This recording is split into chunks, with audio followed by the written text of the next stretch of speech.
Assalamualaikum warahmatullahi wabarakatuh. Selamat datang di Podcast Lesehan. Ya, bersama kami saya Muhammad Dafa. Aku Ripal Aditya. Saya Muhammad Dalifatur Rahman. Ya, dan jadi di sini di podcast pertama kami akan membahas seputar isu-isu di dunia perpolitikan. Ya, jadi di podcast pertama ini podcast nih tema kita hari ini khususnya di video kali ini yaitu tentang perpolitikan nih Bang Gali. Dan juga mungkin teman-teman yang main sosial media terkhususnya buat Instagram, Twitter, Facebook, YouTube dan lain-lain pasti banyak nih lihat-lihat isu-isu trending di perpolitikan di negeri kita sekarang nih. Iya. Nih teman-teman yang lagi nyaksiin podcast sekarang nih lihat nih. Kenapa nih backgroundnya datar, cuman ada TV satu, cuman ada sederhana banget lah. Iya. Mungkin ada audio nanti yang keluar. Wajar. Nah, kami anak-anak rantau, kami mahasiswa, kami belum bisa nih bikin set yang sangat-sangat bagus. Tapi karena ini podcast pertama, karena masih keadaannya gini, tenang nih, kita bakal rombak semua saat nanti kalau kami jadi anggota DPR. Yoi. Jadi anggota DPR nih. Kenapa kami nunggu jadi anggota DPR baru rombak? Bang, kenapa nih? Masa harus nunggu jadi anggota DPR dulu baru rombak? Pasti teman-teman di sana beberapa hari lalu dengar nih statement dari Mbak KD, dari Mbak Krisdayanti yang mengatakan bahwa gaji dari anggota DPR itu per bulannya kurang lebihnya 75 juta. Itu kurang lebih, itu bisa lebih atau bisa kurang. Itu statement Mbak Krisdayanti tuh yang sangat-sangat menggemparkan beberapa waktu belakangan nih.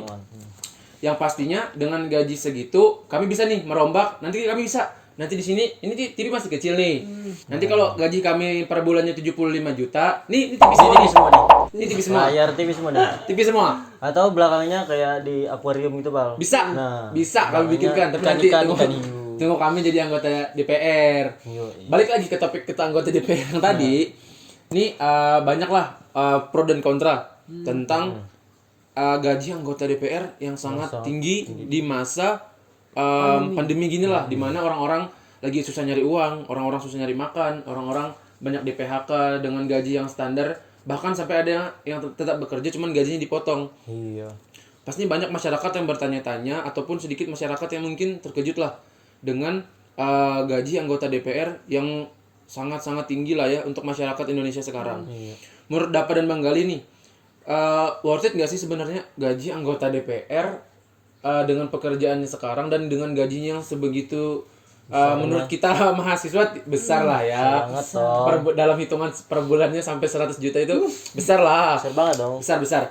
Menurut Bang Gali sendiri gimana tuh? Worth it nggak sih sebenarnya? Kalau kita mandang dari circle yang di luar ya, Val, Ya. karena kita nggak bergabung dalam lingkup dewan atau perwakilan rakyat Iya. nih. Jelas sih, apalagi kita saat ini berstatus mahasiswa, jelas sangat besar sih ngelihat nominal yang kayak gitu. 100 juta. Apalagi kita berada di saat fluktuasi kondisi pandemi ya, Val. Iya. Bisa buat berapa kali makan dia? Oh banyak untuk kalangan mahasiswa itu bisa makan berbulan-bulan. Banyak pegawai apalagi ya yang sering yang sudah banyak di PHK, Val. Sebenarnya banyak sih yang pegawai saat ini di upah UMR pun udah seneng ya, Val. Udah banyak apalagi yang sampai 75 sampai 100 juta. Wah, kira-kira ada berapa puluh orang tuh kalau dikaliin nih UMR per orangnya. Sebenarnya kalau apalagi sering kita lihat, Val, di media-media sosial dah, Pak.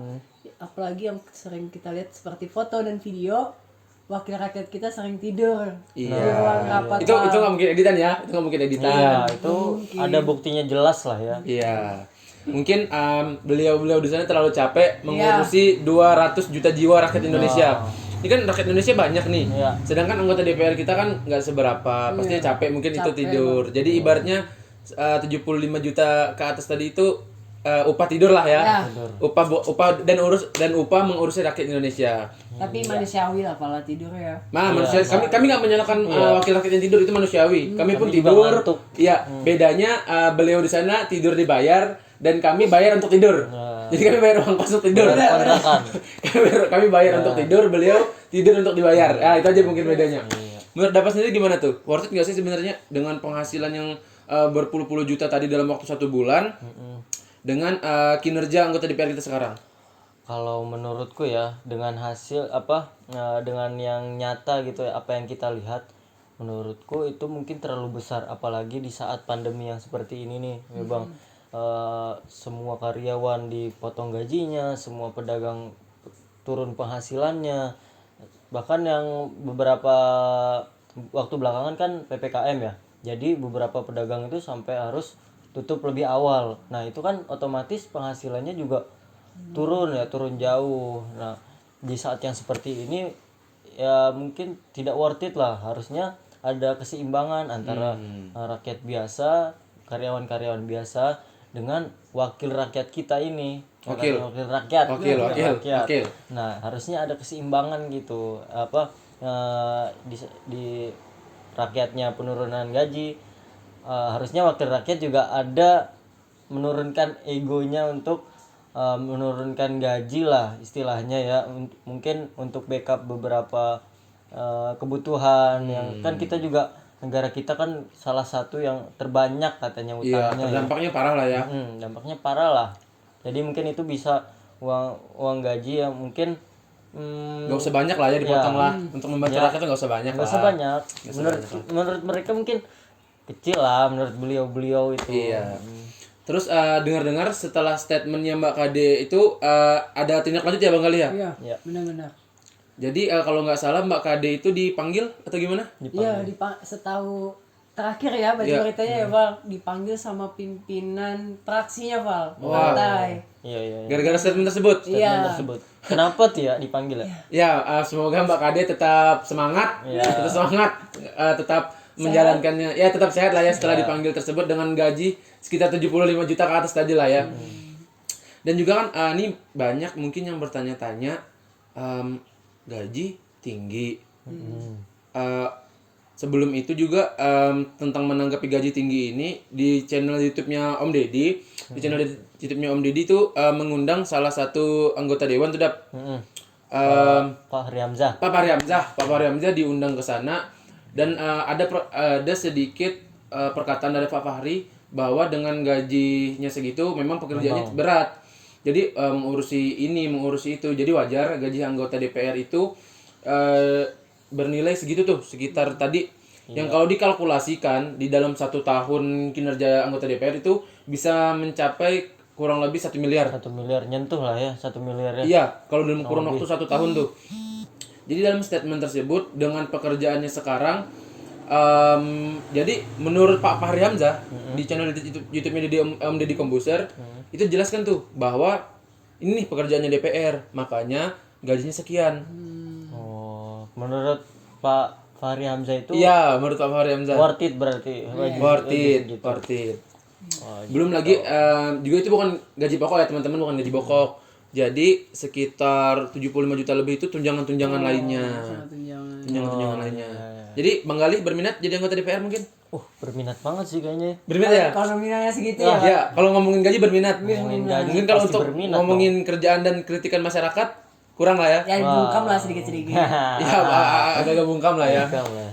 Terus banyak juga masyarakat yang mungkin bertanya-tanya nih, dengan gaji segini besar, kenapa sih anggota DPR itu masih ada yang melakukan tindak pidana korupsi? Itu juga merupakan salah satu keresahan dari masyarakat nih. Bener. Gaji sudah tinggi nih, masyarakat udah bayar gaji DPR tinggi-tinggi nih, tapi masih korupsi. Itu yang mungkin sedikit mengganjal di hati-hati masyarakat. Makanya banyak sekali kritikan-kritikan pedas dari masyarakat. Menurut Bang Gali sendiri nih, tentang kenapa sih udah gaji tinggi tapi masih ada beberapa anggota DPR ataupun anggota dewan tuh masih korupsi sebenarnya? Sebenarnya simple sih Pak. Gimana sih sudut pandang kita? Misal terminologinya adalah kita berdagang nih, kita bermodal 500.000, otomatis kan kita mau balik modal. Iya. Untung-untung kita dapat ujungan Tambah lah, ya. kalau banjarnya. Nah sebenarnya kurang lebih sih sama politisi-politisi yang ada saat kampanye, ternyata modalnya dengan nominal yang besar Val. Nah jadi kadang-kala mereka bakal berharap itu bakal balik modal. Gitu. Balik lagi ke bukan statement, balik lagi ke sifat alaminya orang Indonesia itu nggak mau rugi. Nggak mau rugi. Ogah rugi. Ogah rugi. Orang Indonesia tuh punya kriteria, punya karakter nggak mau rugi. Apapun yang dilakukan harus ada untungnya. Harus. Apapun itu. Mungkin karena bapak-bapak anggota DPR ini kan orang Indonesia tulen, jadi menerapkan prinsip tadi, prinsip ogah rugi. Iya, benar. Menurut Dapat sendiri gimana tuh tentang DPR yang gajinya sudah tinggi tapi tetap nih melakukan tindak pidana korupsi tadi? Iya, kalau menurutku itu kembali lagi ke sifat manusia yang tidak pernah puas atas apa yang dia dapatkan gitu. Jadi selalu melihat ke yang lebih tinggi. Misalnya dia sudah dapat motor nih, ngelihat lagi, oh tetanggaku ada yang lebih tinggi nih, punya mobil atau mobilnya lebih mahal. Jadi tidak pernah puas atas apa yang didapatkan. Jadi sebenarnya itu kembali lagi kita harus bersyukur atas apa yang kita dapat. Sebenarnya gitu ya, simpelnya seperti itu. Iya, masalah kan mungkin dengan uang yang tadi kurang lebih 1 tahunnya bisa 1 miliar nih, itu bisa tuh beli mobil berlogokan kuda jingkrak. Mungkin kuda jingkrak mungkin kurang menantang buat bapak-bapak. Siapa tahu ingin banteng. Oh, bikin produk baru. Bukan banteng hitam, bukan. Bukan. Bantengnya banteng buatan Jerman. Banteng Spanyol ya. Banteng Spanyol ya. Bukan banteng merah ya, teman-teman, bukan. Bukan banteng merah. Jadi aman ya, aman. Kita aman dong. Aman dong. Karena tadi banyaknya kritikan, pastinya kan entah aku dapat atau Bang Galih banyak lihat nih kritikan itu tersebut di jalan. Iya. Banyak tuh yang kayak mural kan ya. Benar. Banyak mural, banyak sebenarnya mural itu udah lama sih sebenarnya ya. Entah kenapa sekarang baru viral pun heran juga rasanya. Padahal dulu juga sudah ada kan Iya. mural itu ya. Apalagi di Banjarmasin tuh lumayan banyak tuh, selain mural pasti Bang Galih sering ngeliat ini spanduk di jalan-jalan, entah itu banner besar. Itu sebenarnya mengganggu mata, lumayan mengganggu lah ya. Masalahnya di setiap sudut jalan selalu ada foto ibu kita ini. Iya, ibu. Ibu kita ini selalu ada di setiap jalan, selalu ada. Ya, mungkin salah satunya itu bentuk kritik lah ya dari masyarakat, kenapa mural-mural tersebut bisa sampai bertebaran di jalan-jalan. Walaupun kami juga melihat ada yang beberapa kurang sopan mungkin, ada juga yang satir, tapi itu sebenarnya bentuk keresahan lah dari masyarakat. Dari Bang Galih sendiri nih, ataupun dari Dapa, gimana sih melihat mural-mural tersebut yang bertebaran di jalan-jalan? Kalau dari aku sendiri ya, Pak, nggak tahu kenapa eksistensinya teman-teman pecinta seni malah kalah dengan baliho-baliho ibu tadi, Pak. Ibu kita ya? Iya. Ibu kita. Nggak tahu kenapa lebih masif baliho-baliho itu, Pak. Iya. Dan sebenarnya konteks komunikasi visualnya kan kurang lebih nih dari lukisan jalanan sama baliho-baliho yang ada. Tapi nggak tahu kenapa malah teman-teman pecinta kesenian yang ngelukis mural yang malah sering dibungkam, yang menerima tindak represif ya dari teman-teman aparat lainnya. Iya. Dihapus kan ya. Iya. Dihapus. Apalagi didengar-dengar tuh kawan-kawan yang bikin mural-mural tersebut sampai dikejar-kejar, sampai dicari oleh aparat-aparat berwajib kita. Ditindaklanjuti lah ya. Iya, sampai harus sebenarnya ingin meluapkan isi hatinya berkarya, tapi harus sampai malah jadinya masuk penjara. Mudah-mudahan itulah yang tadi kita harapkan lah dari kawan-kawan yang bersenian. Terus nih, menurut Dapa, ini jadi pembatas nggak sih? Orang jadi akan takut berkesenian?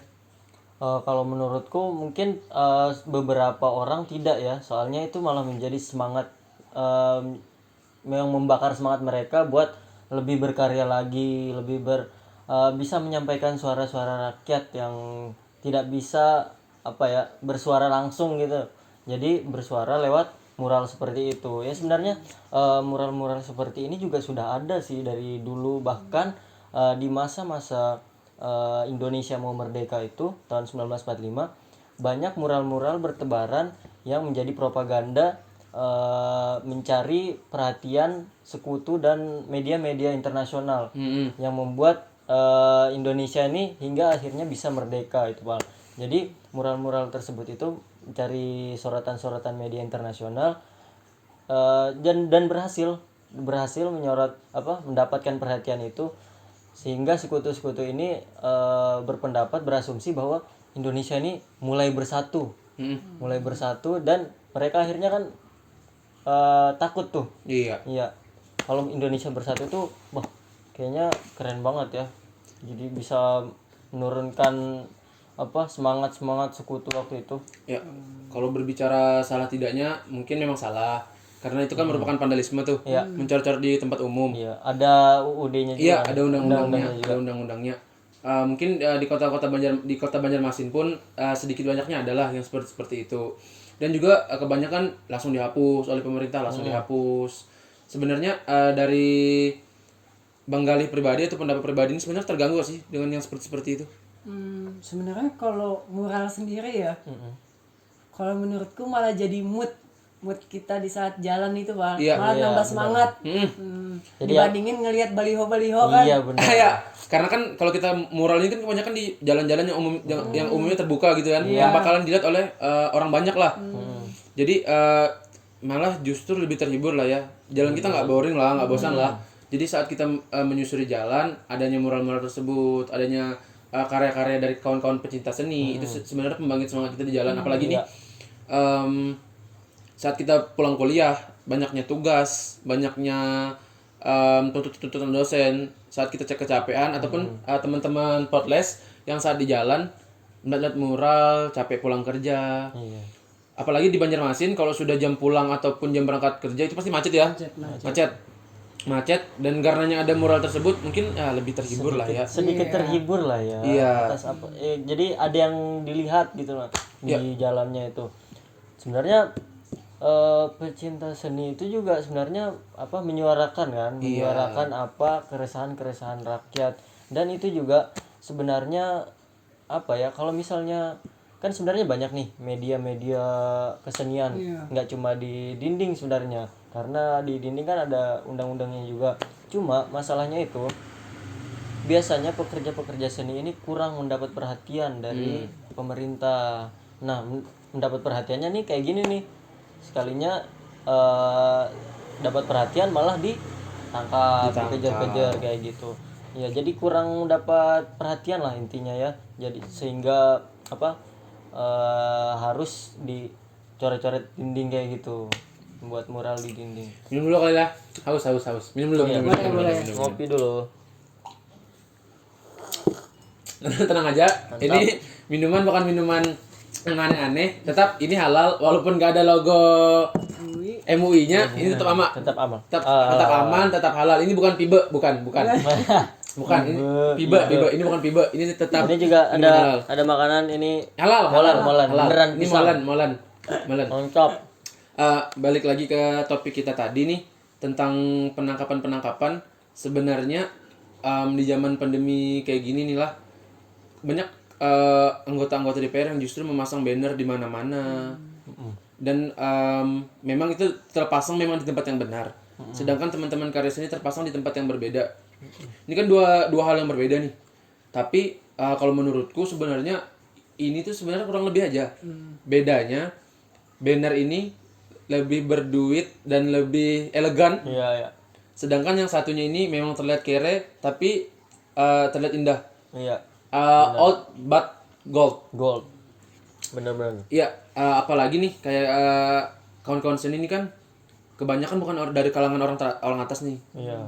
Enggak ini dong kalau Sampai harus dipasang baliho di mana-mana, pasang banner kayak ibu kita. Jadi cara mereka menyuarakan tersebut ya mungkin ya lewat mural tadi. Mural tadi.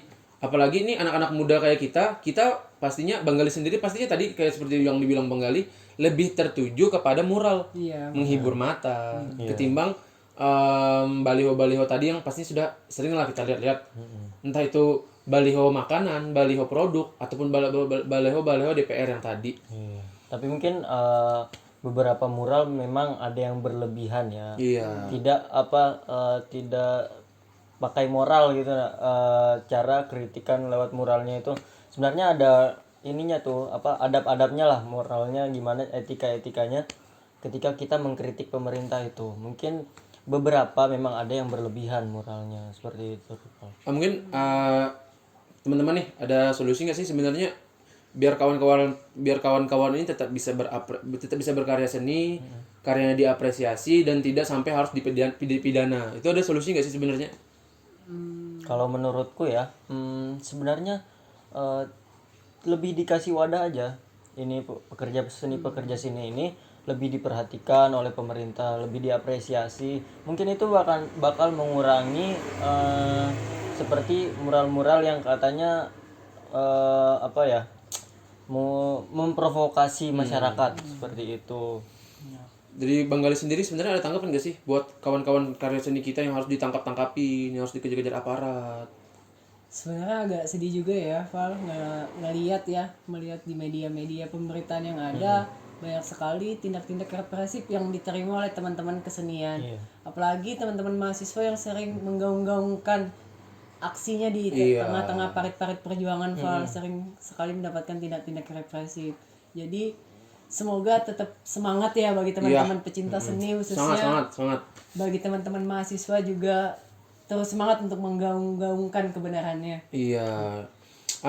Mungkin emang di podcast pertama emang gak akan terlalu panjang, gak akan terlalu berlibat-belibat karena ini temanya cukup berat nih buat teman-teman podcast. Tapi jangan khawatir, kita bakal selalu bikin ke depannya podcast selanjutnya dengan beberapa tema yang beragam. Tapi jangan lupa podcast pertama ini, podcast perdana harus pecah ya. Pecah dong. Pecah. Jadi kita janji bakal ada podcast selanjutnya kalau sampai ini pecah. Mungkin emang nggak terlalu banyak, nggak terlalu panjang lah pembahasan kita pada kali ini. Yang pastinya kami berharap kawan-kawan menikmati podcast kami pada hari ini. Pastinya kami bertiga mohon undur diri. Selamat bertemu lagi di podcast selanjutnya. Jangan lupa like, Komen, And share. subscribe. bye bye.